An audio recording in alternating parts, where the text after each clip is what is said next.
18 मई सन 2014 को लंदन के गार्डियन अखबार ने लिखा, आप लोग जाके पढ़ सकते हैं। उसने जानते क्या लिखा? उसने लिखा 16 May 2014 can be considered as a real independence day in India. अब ये बड़ी गंभीर बात, कोई कहेगा क्यों लिखा? उसने कहा कि आजादी के बाद लंबे समय तक भारत पे जिस प्रकार का शासन रहा, उसने ब्रिटिश कॉलोनियल माइंडसेट, व्यवस्था, विचार को लगभग यथावत रखा। पहली बार एक ऐसी विचार के हाथ में सत्ता आई है, पूर्ण रूपेण सत्ता आई है, जिसका कि ब्रिटिश विचार मानसिकता से कोई लेना देना नहीं था।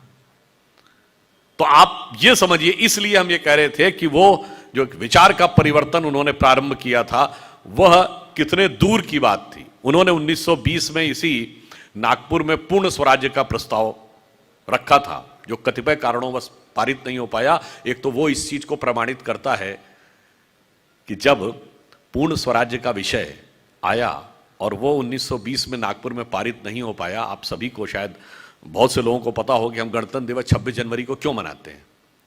उसका कारण यह है कि 1930 में लाहौर कांग्रेस का जो अधिवेशन हुआ था रावी के तट पर, वहां पूर्ण स्वराज्य का संकल्प लिया गया और वो 26 जनवरी 1930 को लिया गया। इसलिए स्वतंत्रता के बाद 26 जनवरी का दिन भारत का गणतंत्र दिवस के रूप में मनाया गया।